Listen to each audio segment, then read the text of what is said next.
Mesdames et messieurs, bonjour. Toujours heureux de vous retrouver sur 7Afrique TV dans ce nouveau numéro de votre émission Ils ont osé qui reçoit aujourd'hui Madame Béa Blondin. Béa Blondin, fondatrice de Béaba Agency, qui est une agence de conseil en stratégie de communication et planification d'événements. Madame Blondin, bonjour. Bonjour, merci pour l'invitation. C'est un plaisir de vous recevoir aujourd'hui ici dans les locaux de 7Afrique TV. Alors aujourd'hui, notre entretien va avoir une orientation beaucoup plus soft skills, c'est-à-dire les compétences douces. Quel est pour vous l'avantage principal de se mettre à son propre compte? Alors il y a de nombreux avantages comme des inconvénients, mais je dirais que le principal, c'est de pouvoir vivre de sa passion, pouvoir vivre d'un métier qu'on a choisi et qu'on aime. D'accord. Et pour quelqu'un qui est très idéaliste, par exemple, qui veut se lancer dans l'entrepreneuriat, quelle barrière cela pourrait constituer? Je dirais que l'idéalisme, alors si on attend que tout soit parfait pour se lancer, on ne se lance jamais. Un entrepreneur, il doit savoir prendre des risques. Et le premier risque, c'est celui de se lancer, d'oser, comme vous le dites si bien avec le titre de votre émission. Donc je dirais que quelqu'un de très idéaliste, il doit se baser sur ces fameuses compétences douces, qui sont justement celles de la confiance en soi, se faire confiance et se dire « Ok, tout n'est pas parfait à l'instant T, mais j'y vais. Je sais qu'avec le temps, je vais perfectionner et j'arriverai à mon objectif. » Vous avez parlé de compétences douces, qu'on appelle encore les compétences modérées. Oui. Quelle est l'importance de ces compétences-là chez la personne qui veut se lancer en entrepreneuriat? Alors ça fait la différence justement puisque on peut très bien être diplômé, avoir eu une formation académique classique. Mais je pense que pour être entrepreneur, on a besoin de plus que ça.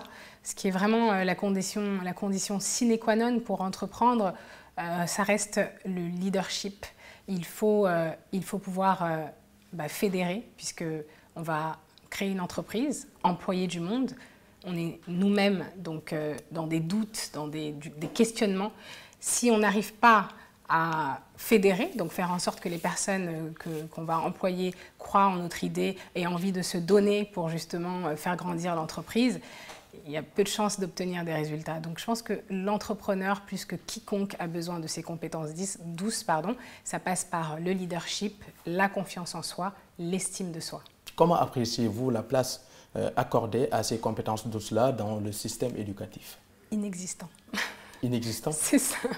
Moi, comme je vous l'ai dit en aparté, moi, j'ai pas étudié au Sénégal, donc je suis un pur produit de l'école française. D'accord. Et je travaille beaucoup avec des étudiants sénégalais, donc de purs produits de l'école sénégalaise, qui ont des compétences vraiment extraordinaires. Moi, j'en apprends même tous les jours avec eux, qui sont beaucoup plus jeunes que moi.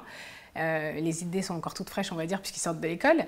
Mais je constate qu'il y a quand même un gap entre eux et moi. Et ce gap-là, il se situe pile au niveau des soft skills.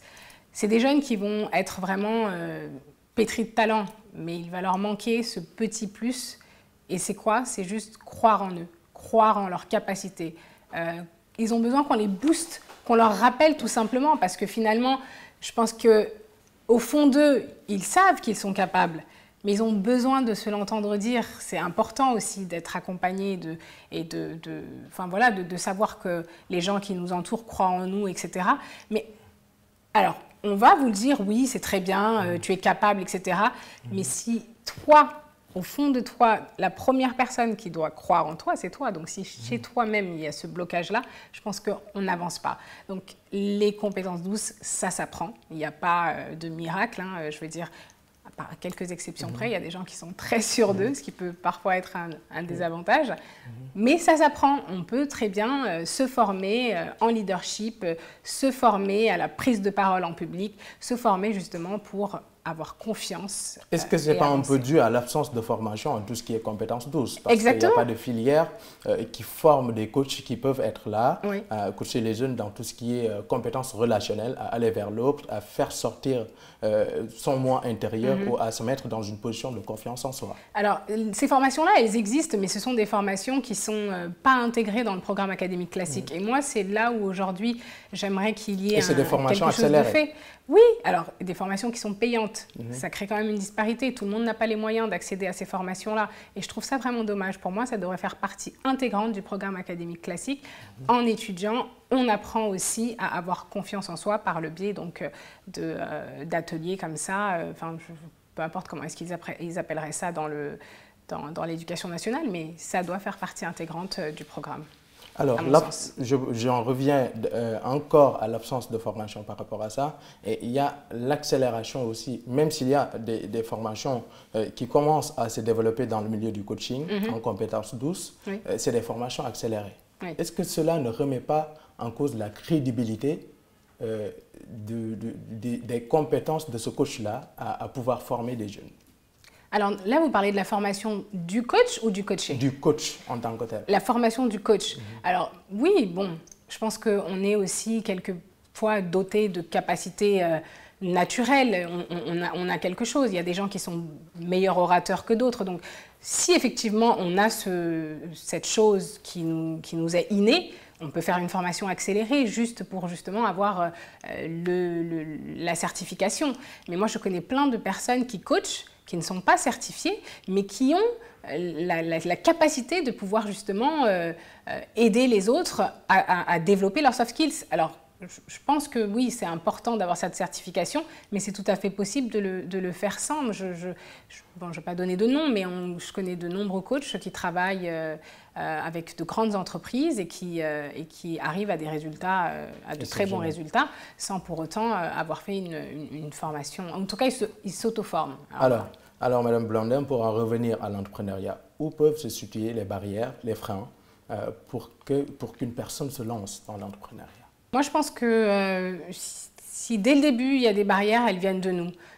Elles se situent au niveau des croyances limitantes, ce qu'on appelle les croyances limitantes. C'est nous qui pensons ne pas être prêts, ne pas être capables.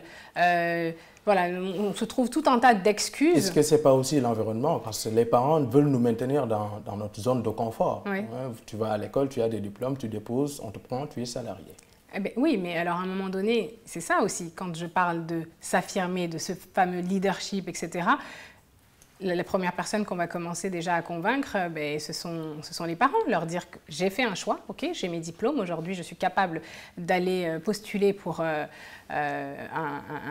poste dans telle entreprise, mais j'ai choisi de créer la mienne. Et ensuite, on défend ses arguments. Donc, il se peut que les parents ne soient pas d'accord, certains décident de le faire sans avoir l'aval, d'autres vont attendre. Après, c'est un choix personnel à faire, hein. Je pense que voilà, les cas s'adaptent en fonction de chacun, mais vraiment, si on souhaite entreprendre... Il faut briser les paradigmes. Voilà, si on souhaite entreprendre, on prend la décision fermement et on y va. On ne peut pas avoir l'aval et la bénédiction de toutes les personnes qui nous entourent pour créer son entreprise. Alors, ici, on va juste toucher un aspect de l'entrepreneuriat féminin. Vous savez, en Afrique, aujourd'hui, l'Afrique est devant, par rapport à l'entrepreneuriat féminin, devant l'Europe, devant l'Asie. C'est vrai qu'on a un taux... oui, on a un taux très élevé en matière, dans tout ce qui est entrepreneuriat féminin. Mais l'aspect que je voulais toucher, c'est juste comment allier le rôle de mère et d'entrepreneur. Oui, c'est vrai que c'est deux jobs à temps plein. Ça se fait naturellement, hein. Il n'y a pas de mode d'emploi. Je veux dire, moi je suis maman de 2 petits garçons qui ont 5 ans, 8 ans. Je suis chef d'entreprise et je m'en sors comme je peux. Je pense qu'on ne doit pas se mettre de pression. C'est cette pression qui va pousser à se dire « Ok, j'arrête, je ne peux pas ». Il faut tout simplement y aller à son rythme. On fait comme on peut. Il n'y a pas de mode d'emploi, c'est difficile. Tous les jours, on ajuste. Voilà, il faut tout simplement se dire qu'on a fait ce choix-là par conviction, parce que voilà, c'est ce qu'on veut faire dans la vie, c'est ce qui nous fait plaisir. Quand on est bien dans sa peau, ça se ressent à la maison. Quand on n'est pas bien dans ce qu'on fait aussi, ça se ressent à la maison. Alors, une dernière question, Madame Blondin. Comment un entrepreneur, en général, doit se comporter dans les périodes difficiles? Ça, c'est le lot de chaque entrepreneur. On traverse tous des moments difficiles. C'est en dents de scie jusqu'à ce que ça se stabilise. Et même quand ça se stabilise, il y a toujours des possibilités. Ça peut rechuter à tout moment. Voilà, on est souvent dans l'incertitude en tant qu'entrepreneur. Comment est-ce qu'on fait face à ces difficultés? Moi, je pense qu'il faut tout simplement parler, il faut communiquer, il faut avoir du monde autour de soi. Être résilient. En fait, je pense que le mal-être de l'entrepreneur, souvent, c'est la solitude. Ils veulent garder les problèmes de l'entreprise pour eux, parce qu'ils ne veulent pas inquiéter voilà, toutes ces personnes-là qui ont cru au projet, etc. Et moi, je pense qu'ils veulent tout porter sur leurs épaules. Et je pense que ça, c'est une erreur. Il ne faut pas du tout hésiter à partager les difficultés avec son équipe, avec les membres de son board, si on en a un, etc. Il faut communiquer. C'est comme dans toutes sortes de relations. Hein. De toute façon, c'est la communication qui est la base. Est-ce que vous pouvez nous résumer l'entrepreneuriat en 3 mots? En 3 mots, je dirais le courage, le risque, la créativité. Ça a été un plaisir de vous recevoir aujourd'hui. C'est moi qui vous remercie, plaisir partagé. J'ai envie de rajouter une petite chose. Ces 3 mots-là, on peut les résumer avec le titre de votre émission. Merci Oser. beaucoup. Oser. Et vous avez osé. Alors, mesdames et messieurs, c'est ici que va prendre fin votre émission Ils ont osé, qui a reçu aujourd'hui Madame Béa Blondin, directrice et fondatrice de Beaba Agency, que nous avons eu le plaisir de recevoir aujourd'hui. On se dit à la prochaine dans un autre numéro de votre émission Ils ont osé.